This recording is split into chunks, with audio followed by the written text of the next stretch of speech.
इस कार्यक्रम के पुण्यार्जक हैं रवि मसाले ग्रुप, रवि मैजिक, परंपरा स्वाद की, माँ के हाथ की।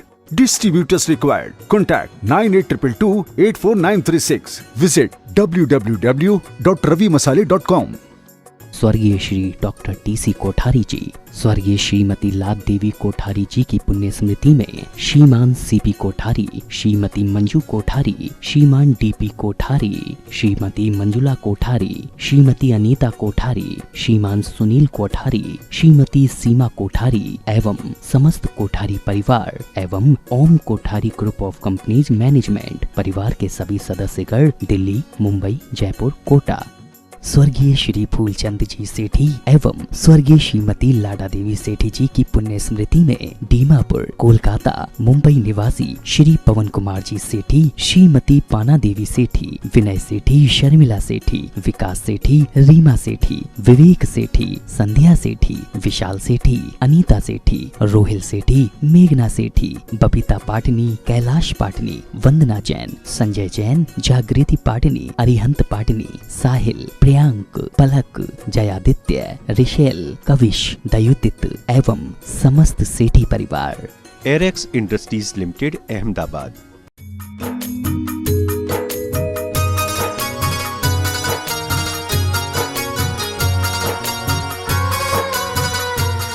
जय बोलो देवादिदेव 1008 श्री भगवान महावीर स्वामी की जय जय जय। अहिंसा परमो धर्म की जय जय जय। परम पूज्य आचार्य गुरुवर श्री विद्यासागर जी महाराज जय जय जय। परम पूज्य प्रमाणिक संत महामना मुनिराज प्रमाण सागर जी महाराज की। भावा जीवा जीवा पुन्नम पावम च आशवम तेषि संवर निज्जर बंधो मोक्षोय हवन्ति ते अट्ठा। जीव अजीव पुण्य पाप आश्रव संवर निजरा बंध और मोक्ष, ये 9 तत्व है, 9 पदार्थ है और इन पर श्रद्धान करने से सम्यक दर्शन की प्राप्ति होती है। वस्तु के स्वरूप को जानने में ये मूल आधार है।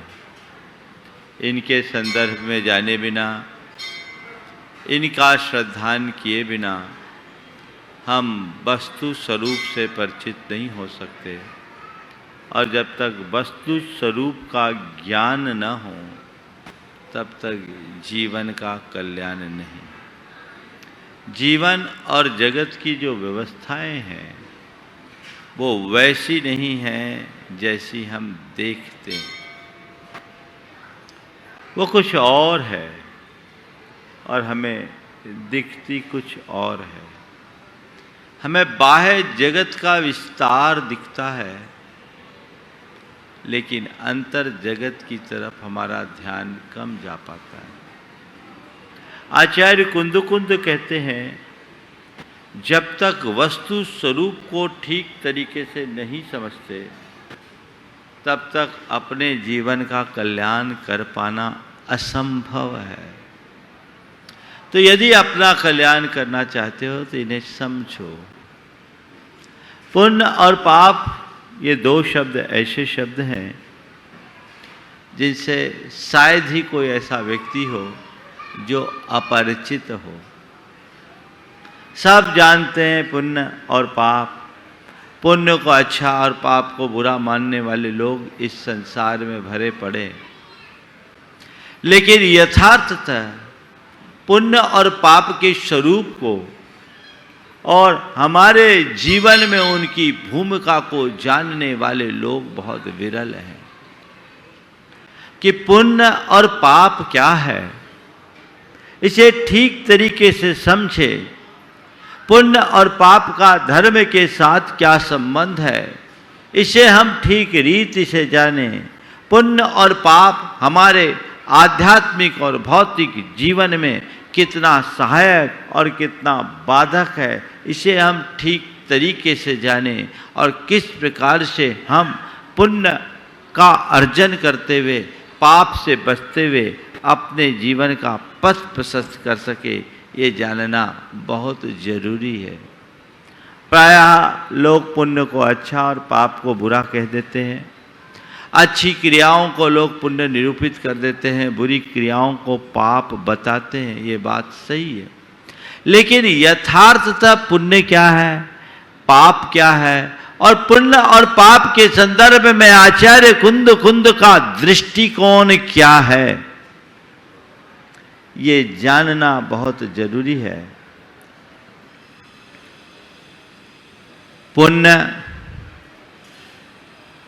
पुण्य का बंध, पुण्य की क्रिया और पुण्य का भोग। पुण्य का बंध, पुण्य की क्रिया और पुण्य का भोग। पुण्य क्या है, किसे बोलते हैं पुण्य? आपने कभी सोचा? पुनाति आत्मानं पूयते अनेन इति पुण्यम। जो आत्मा को पवित्र करे वह पुण्य है।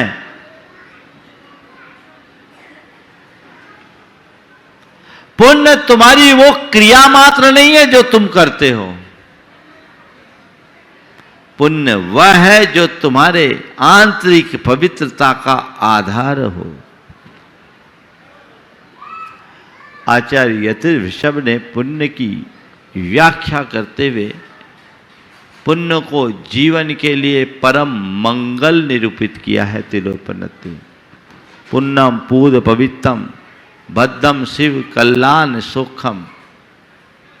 मंगल, ये शब्द उन्होंने पुण्य के लिए दिया। पुण्य मंगल स्वरूप है, पुण्य पवित्र है, पुण्य में कल्याण है, पुण्य में भद्रता है, पुण्य में क्षेम है, पुण्य में ही शिव है, यानी मोक्ष है। मतलब क्या है? बिना पवित्रता के जीवन का उत्थान नहीं होता। इससे उलट पाप क्या है? जो आत्मा को पतित करे, जो आत्मा को पतित करे, नीचे गिराए, वो पाप है।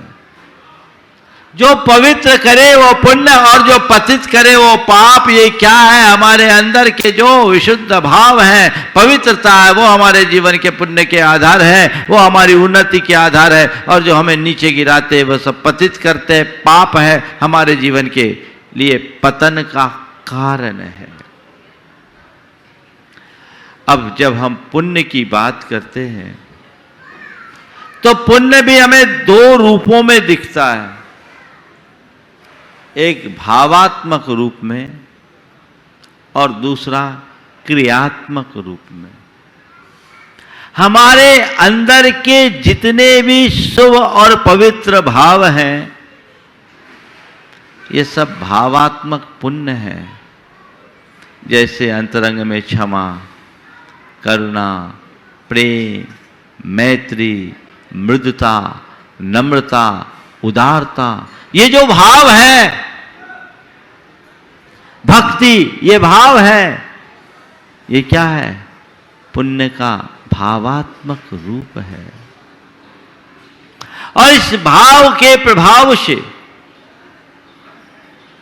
हमारे द्वारा जो सेवा, दया, करुणा, वात्सल्य, वैयावृत्ति, दान, परोपकार आदि की क्रियाएं हो रही है, पूजा भक्ति की क्रियाएं हो रही है, ये क्रियात्मक पुण्य है। ये क्रियात्मक पुण्य है। इसी के साथ साथ हमारे अंदर का जो अहिंसा, संयम, तप, त्याग रूप परिणाम है, वह भी क्रियात्मक पुण्य है। क्योंकि ये सब की सब हमारी आत्मा के पवित्रता के आधार है। इनसे हमारी आत्मा में पवित्रता प्रकट होती है। इसलिए भावात्मक पुण्य हो अथवा क्रियात्मक पुण्य हो, पुण्य हमारे जीवन की प्रगति का आधार है। पुण्य कहीं रुकावट नहीं। आध्यात्मिक उन्नति पुण्य के बल पर होती है। ये जो जो हमारे भावों में विशुद्धि बढ़ेगी, हमारे अंदर की पवित्रता बढ़ेगी, हमारी आध्यात्मिक उन्नति बढ़ते जाएगी। हमारे अंदर दो तरह की परिणति होती है, एक विशुद्धि की तो दूसरी संक्लेश की। कौन कौन सी परिणति? विशुद्धि और संक्लेश। विशुद्धि हमारी आत्मा को पवित्रता की ओर ले जाती है और संक्लेश या अशुद्धि हमें पतन की ओर ले जाती है। जितनी अधिक विशुद्धि होगी तुम्हारी आध्यात्मिक उन्नति उतनी अधिक होगी, और जितनी अशुद्धि होगी तुम्हारा उतना अधिक पतन होगा। इसलिए सतत अपनी आध्यात्मिक उन्नति चाहते हो तो विशुद्धि को अपने जीवन का आदर्श बनाओ। विशुद्धि मूलक भाव और विशुद्धि परक क्रिया में अपने आप को संलग्न करें, जिससे चेतना में पवित्रता घटित हो सके, और जिनसे हमारे चित्त और चेतना में अशुद्धि या विकृति जन्मती है उनसे अपने आप को बचाएं। इस अर्थ में अगर देखें तो हमारी आध्यात्मिक प्रगति के साधक स्वरूप जितने भी शुभ भाव और क्रियाएं हैं वे सब पुण्य हैं, और वह तुम्हारा धर्म है। क्या है? धर्म।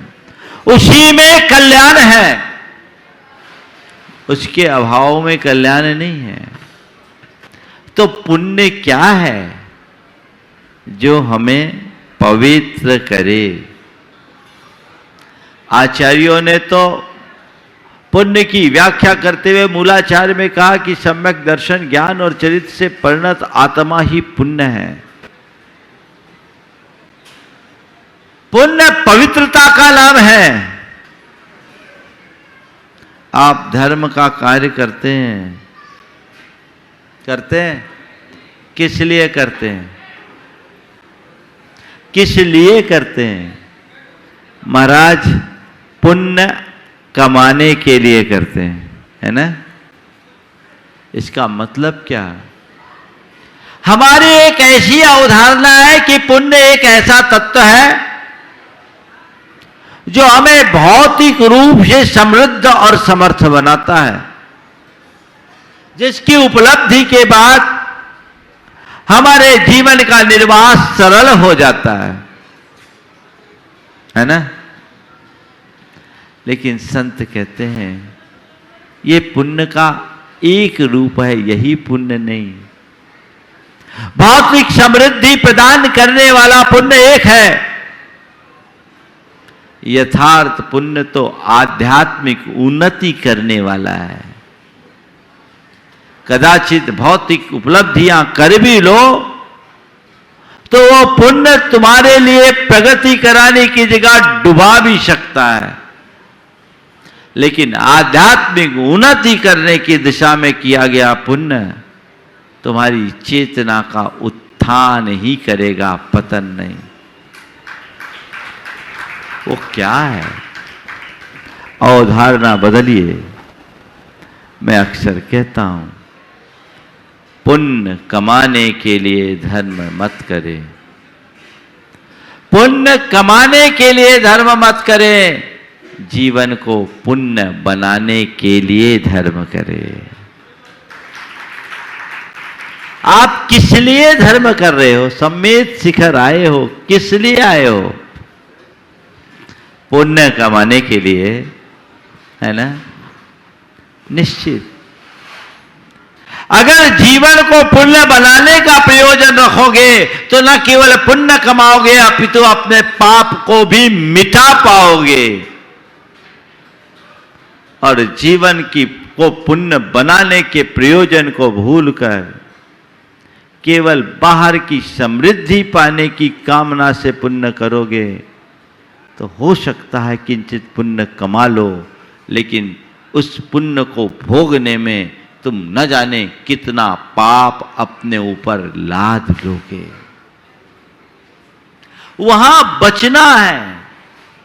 अपने हृदय में पुण्य के प्रति श्रद्धांजलि क्या बनाना है? पुण्य भाव मेरा धर्म है, ये मेरे जीवन की प्रगति का आधार है, इसके बल पर ही मैं अपनी आध्यात्मिक उन्नति कर सकता हूं। मेरे पास इसके अतिरिक्त और कोई दूसरा विकल्प नहीं है, चाहे ये प्रवृत्ति रूप हो या निर्वृत्ति रूप। कई चीजें होती हैं हमारे जीवन में जिनको अपनाना बहुत जरूरी है।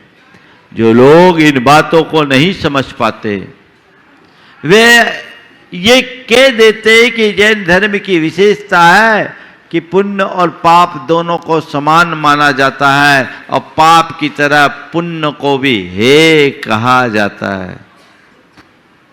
ये सब बातें लेकिन ऐसा वे ही कहते हैं जिन्होंने ठीक रीति से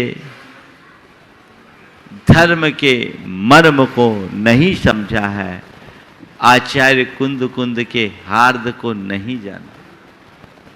जो इसे समझ ले वे कभी ऐसा नहीं कह सकते। पुण्य भाव कभी एक नहीं हो सकता।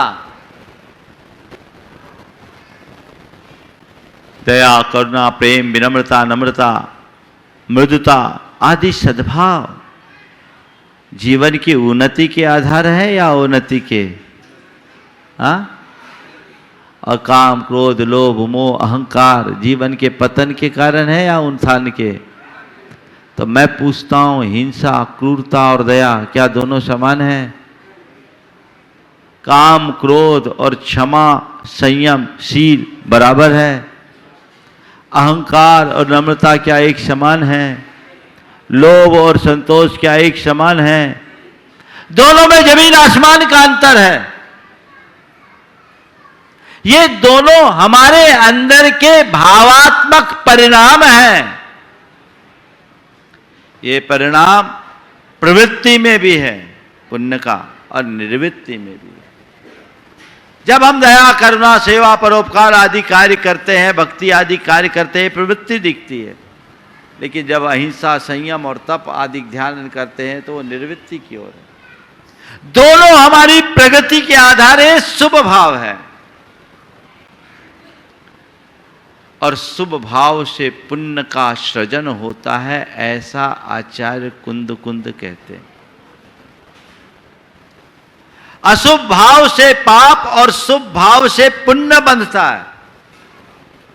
इसलिए इन बातों को ध्यान में रखो, पुण्य और पाप दोनों को एक समान मत मानो। दोनों अलग अलग है। जैसे नल के पानी को और नाली के पानी को क्या एक समान कहा जा सकता है? बोलो। पानी दोनों है, एक पीने योग्य है और एक छूने योग्य भी नहीं है, है ना? अब कोई नल का पानी, नाली का पानी दोनों एक समान कह दे, उसको क्या बोलेंगे? हाँ? और ऐसा आदमी नल की जगह नाली का पानी पी ले तो उसे हम क्या कहेंगे? संत कहते अभी तक तो इसी अज्ञान का परिणाम है कि तुम नाली का ही पानी पीते रहे हो और इसलिए तुम्हारा आंतरिक स्वास्थ्य विकृत हो गया है। काश तुम्हें नल के पानी का परिचय मिलता और तुम उसका पान करते तो तुम्हारे जीवन का निश्चित तौर पर उत्थान हो गया होता। एक बार की बात है, मैं समय सार का स्वाध्याय कर रहा था। एक सज्जन मेरे पास आए, बोले महाराज क्या चल रहा है? मैंने कहा समय सार। बोला महाराज जी कौन सा अधिकार है? मैंने कहा पुण्य पापाधिकार है। महाराज जी पुण्य पाप में क्या अंतर है? पुण्य पाप में क्या अंतर है? मैंने कहा पहला अंतर तो यही है, एक में 2.5 अक्षर, एक में 2 अक्षर। पुण्य में 2.5 अक्षर है, पाप में 2 अक्षर। नहीं महाराज जी, हम तो निश्चय से पूछ रहे हैं कि निश्चय से पुण्य और पाप में क्या अंतर है। तो मैंने कहा भैया निश्चय से पूछते हो तो मैं तो यही कहूंगा, निगोदिया जीव और सिद्ध भगवान दोनों समान हैं। निश्चय से देखो तो निगोदिया जीव और सिद्ध परमात्मा दोनों समान हैं, पर कल से तुम कहीं भगवान में मंदिर में भगवान की जगह निगोदिया की मूर्ति मत बिठाल देना। समान होने का अर्थ ये नहीं कि दोनों की स्वरूप भी समान है, शक्ति समान हो सकती है। कौन सी बात किस संदर्भ में कही गई है इसे हमें समझना है, और यह विवेचन अभी 2-3 दिन तक चलेगा। मैं पुण्य की भी चर्चा करूंगा, पाप की भी चर्चा करूंगा। आज केवल भूमिका बना रहा हूं, क्योंकि आचार्य कुंद ने कुछ स्थानों पर पुण्य और पाप को समान कहा है और कई स्थानों पर पुण्य और पाप को अलग अलग कहा है। लोगों ने संदर्भ नहीं समझा, इसलिए लोग परिणाम अपने अपने तरीके से ले रहे हैं। पर दोनों को समान मत समझना है, कहाँ समानता का अनुभव करना है और कहाँ असमानता को देखना है, और कर्म सिद्धांत के आलोक में पुण्य पाप का हमारे जीवन में क्या स्थान है, पुण्य पाप हमारी बीत राखता में कितना रोल रखते हैं, उनकी क्या भूमिका है। अब बात आई पुण्य बंध है। पुण्य बंध कैसे होगा? पुण्य एक कर्म है, पाप एक कर्म है, पुण्य का बंध है। जितने विशुद्ध भाव होंगे उतना पुण्य बढ़ेगा। पुण्य तो पवित्रता का आधार है, और जितनी अधिक विशुद्धि बढ़ेगी उतनी अधिक कलुषता मिटेगी, और जितनी कलुषता मिटेगी उतना पाप छटेगा। ये यथार्थ है। तो पुण्य के बंध से कोई नहीं बच सकता। समझ गए? तो पुण्य का बंध, 2 बातें समझ में आ गई आपको। अब तीसरी है पुण्य की क्रिया। अब अपने जीवन की पवित्रता को बनाए रखने के लिए क्रियात्मक पुण्य तो करना ही होगा ना। तुम कुछ भी शुभ कार्य करोगे वो पुण्य की क्रिया है जो तुम्हारी प्रगति का आधार है। कोई भी क्रिया करो, उसे छोड़ोगे तो क्या करोगे? मुझे पुण्य नहीं चाहिए, मुझे पुण्य नहीं चाहिए, मुझे पुण्य नहीं चाहिए। उन लोगों से पूछो फिर करोगे क्या? जो व्यक्ति क्षमा, करुणा, दया, सेवा, परोपकार, दान, वैयावृत्ति, पूजा, भक्ति आदि क्रियाओं को नहीं करना चाहता, जप तप नहीं करना चाहता, संयम नहीं अपनाना चाहता, वो क्या करेगा? क्या करेगा? काम भोग। तो उसमें क्या है? क्या है? बोलो। पाप है ना। तो अब बताओ पुण्य की क्रिया तुम्हारे लिए आलंबनी है या नहीं? है ना? हाँ। पर यह ध्यान रखने की बात केवल इतनी है, ये हमारा साध्य नहीं, साधन है। पुण्य की क्रिया साधन है, साध्य नहीं। मेरा लक्ष्य सब प्रकार की प्रवृत्ति से ऊपर उठकर आत्मा में डूबने का है। सारी प्रवृत्तियां छूट जाए और मैं आत्मा में डूब जाऊं। लेकिन जब डूबूं तब डूबूं, जब तक न डूब पाऊं तब तक पाप से बचने के लिए तो यही एक माध्यम है, क्योंकि आत्मा में नहीं डूबूंगा तो पाप में पड़ूंगा। तो रास्ता क्या है? क्या है? ये पुण्य का आलंबन लेकर के चलो। ये साधन है, साध नहीं। समझ गए? कोई आदमी तैरना न जानता हो और नदी में उतर गया तो क्या होगा? डूब जाएगा ना? डूबेगा कि नहीं? लेकिन ऐसे व्यक्ति को किसी ने एक ट्यूब पकड़ा दिया कि ले एक ट्यूब ले ले, जिससे तू डूबेगा नहीं। अब ट्यूब पकड़ करके वो आनंद ले रहा है और मगन हो गया, मैं तो तैराक बन गया। उसको हम क्या कहेंगे? बोलो। ट्यूब में तैर रहा है, डूब नहीं रहा है, लेकिन क्या वो तैराक बन गया? उसे चाहिए कि ट्यूब के सहारे हाथ पांव चलाने का अभ्यास करे, करते रहे करते रहे करते रहे और धीरे धीरे तैराकी सीख ले, ताकि अपने बाहुओं के बल पर इस सागर को पार कर सके। समझ गए? तो पुण्य की क्रिया एक ट्यूब के आलंबन की भांति है, जो तुम्हें डूबने से बचाती है। समझ गए? लेकिन ये ट्यूब में ही अटके रहोगे तो तैरने का आनंद नहीं मिलेगा। तैरने का आनंद चाहिए तो हाथ पांव चलाना सीखो। और एक बात ध्यान रखना, तैरना तभी सीख पाओगे जब पानी में पांव डालोगे। रेत में रह करके तैरना नहीं सीख सकते। एक युवक था, उसे तैराकी सीखनी थी। वो नदी में उतरा अपने मित्र के सलाह पर जैसी नदी में उतरा तो उसका पांव फिसल गया, वो गिर गया। जैसे तैसे बच के बाहर निकला और पांव पटकते हुए कहा, कसम भगवान की, अब जब तक मैं तैरना ना सीख लूं तो पानी में पांव नहीं रखूंगा। कसम भगवान की, अब जब तक मैं तैरना न सीख लूं पानी में पांव नहीं रखूंगा। उसके मित्र ने कहा, लगता है तू रेत में तैरना सीख करके पानी में उतरेगा, है ना? तो पानी में पांव रखो और डूबने से बचना है तो ट्यूब का आलंबन लो।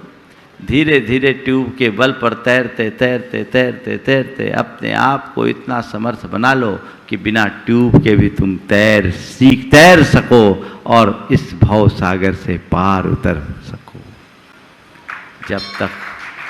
जब तक प्रवृत्ति है तब तक आलंबन है।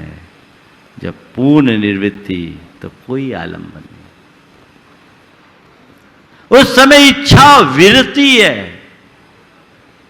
मैं ये सारी रहस्यपूर्ण बातें आप सबको बताऊंगा, आचार्य कुंद के शब्दों में बताऊंगा। जब आचार्य कुंद कहते अपानम अपना खलु रुंद दून दो पुण्य पाव जोगेशु इच्छा विरदोदु अन्नम्मी, जो आत्मा को आत्मा में स्थिर कर दिया है वह पुण्य पाप की क्रिया से ऊपर उठ गया। लेकिन जो अभी आत्मा में डूबने की भूमिका में नहीं है, उसके लिए क्या है? कौन सी क्रिया धर्म है? पुण्य की क्रिया धर्म है ना? तो बोलो तुम्हारा धर्म क्या है? पुण्य की क्रिया।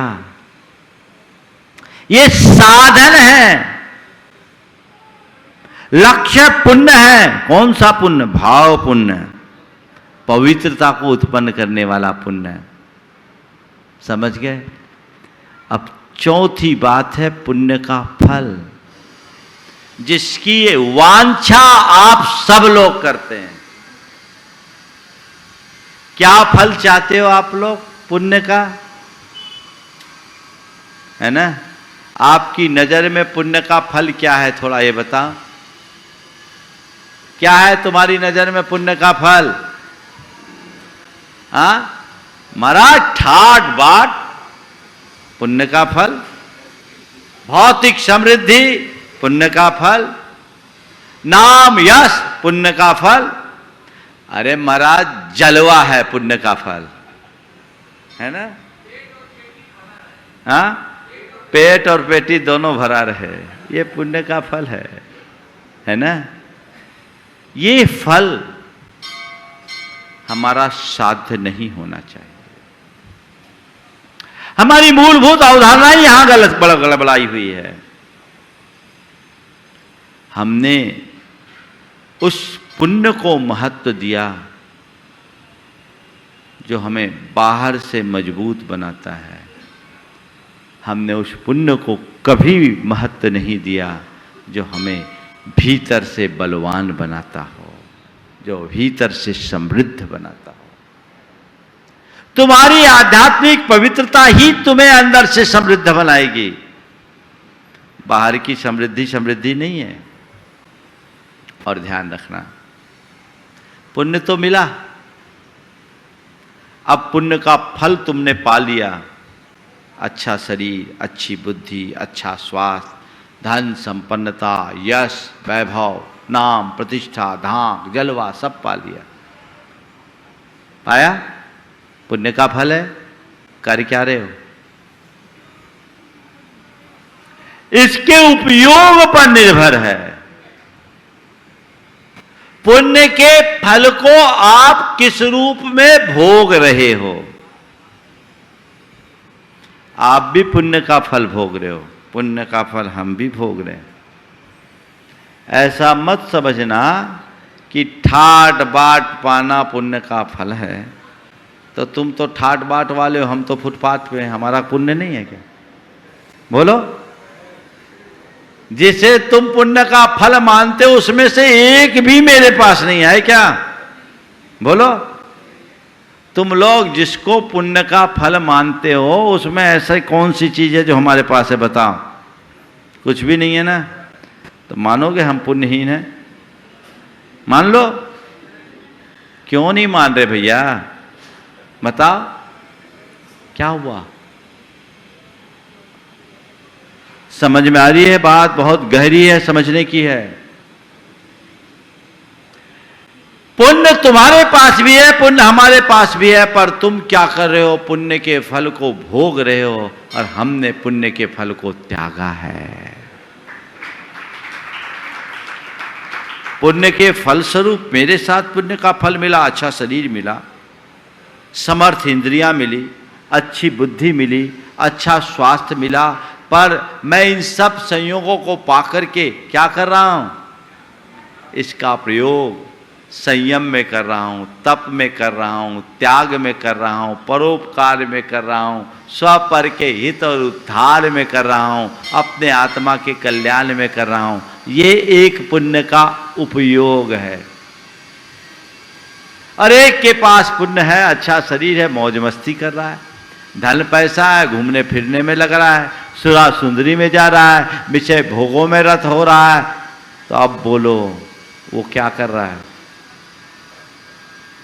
क्या कर रहा है? एक व्यक्ति है जिसके पास धन है, वो उदारता अपना करके सेवा परोपकार का कार्य कर रहा है, और एक व्यक्ति है जिसके पुण्य के साथ धन है, वो धन से पापों में रत हो रहा है। बोलो कौन सही कार्य कर रहा है? अंतर दोनों में क्या है मालूम? एक वो है जो पुण्य के फल को त्याग रहा है, और एक वो है जो पुण्य के फल को भोग रहा है। क्या बोल रहा हूं? एक वो है जो पुण्य के फल को त्यागता है, और एक वो है जो पुण्य के फल को भोगता है। जो पुण्य के फल को भोगता है उसके ऊपर पाप का बोझ लगता है, और जो पुण्य के फल को त्यागता है उसकी आत्मा में पवित्रता आती है। क्या करना है? पुण्य के फल को तो भोगना चाहते हैं, पुण्य की क्रिया नहीं करना चाहते। जो लोग पुण्य पाप समान मानते हैं, मैं कहता हूँ, मुझसे एक बार कहा महाराज जी आप पुण्य पाप को समान मानते हैं? मैंने कहा मानता हूँ। उसको बड़ा आश्चर्य हुआ, ये महाराज जी आचार्य विद्यासागर के शिष्य पुण्य पाप को समान। दोबारा पूछा महाराज पुण्य पाप को समान मानते? बोले हाँ मानता हूँ। महाराज पुण्य पाप समान होता है। महाराज कैसे? मैंने कहा भैया तुम पुण्य पाप की क्रिया को समान मानते हो, मैं पुण्य पाप के फल को समान मानता हूं, अंतर केवल इतना है। पुण्य पाप की क्रिया को समान मानने की भूल कभी मत करना, पुण्य पाप के फल को समान मानना और दोनों में मध्यस्थ रहना। पुण्य पाप फल माही हरख बिलखो मत भाई, यह पुद्गल पर जाए उपज बिन से थिर नाही। वहां समता रखो। पुण्य का फल भोगने योग्य नहीं है, पुण्य का फल त्यागने योग्य है, क्योंकि तुम जितना पुण्य का फल भोगोगे उसका दुरुपयोग होगा, पाप का बंध होगा, तुम्हारी आत्मा का पतन कराएंगे। बात समझ में आ रही है आप लोगों को? तो अब क्या करना है? क्या करना है? पुण्य कमाना है? पुण्य कमाना है? बोलो। नहीं कमाना, जीवन को पुण्य बनाना है। लक्ष्य बदलिए। पुण्य कमाते कमाते तो न जाने कितने भव बीत गए। अगर एक बार जीवन को पुण्य बना लिया तो सिद्धों की श्रेणी में अपना स्थान बना सकते हो। लक्ष्य वो रखो। जीवन को पुण्य बनाना है, पवित्रता को अपने जीवन का साध्य बना करके चलना है। कर्म अपने हिसाब से बंधेंगे और उसके लिए आलंबनी जो भी क्रियाएं हैं वो मुझे करते रहना है, पर पुण्य के फल का भोग करने की वांछा मन में नहीं रखनी है। पुण्य के फल के भोग से बचना है। धर्म और कुछ नहीं है, पुण्य के फल का त्याग है, भोग नहीं। सब छोड़ने वाला महान होता है, भोगने वाला का तो पतन होता है। तो यदि कोई भी धर्म कर रहा है, आज कोई दान कर रहा है, तो दान कर रहा है वो उसकी पवित्रता का आधार है, क्योंकि उसने अपनी आसक्ति को छोड़ी है, मूर्छा को छोड़ा है, और पुण्य के फल स्वरूप जो संसाधन उसे मिले उसे छोड़ा है। उसके अंदर उदारता ही। तो ये सब चीजें हमारी पवित्रता का आधार है, और आचार्य कुंद के दृष्टिकोण को समझकर हम अपने जीवन का पथ प्रशस्त कर सकेंगे। समय आप सबका हो गया, यहीं पर विराम। बोलिए परम पूज्य आचार्य गुरुवर श्री विद्यासागर जी महाराज की। इस कार्यक्रम के पुण्यार्जक थे रवि मसाले ग्रुप, रवि मैजिक, परंपरा स्वाद की, माँ के हाथ की। Distributors required. Contact 9822844936। Visit www.ravimasale.com।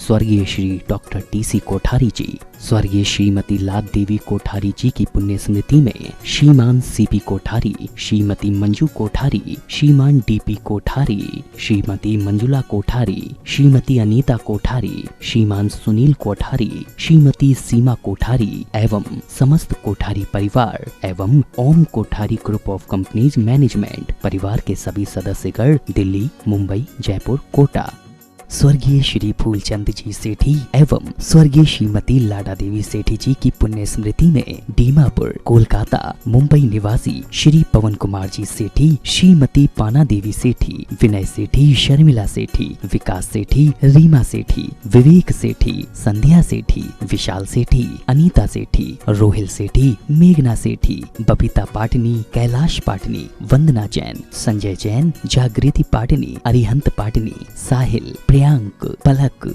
Jayaditya, रिशेल, Kavish, दयुतित एवं समस्त सेठी परिवार। एरेक्स इंडस्ट्रीज लिमिटेड, अहमदाबाद।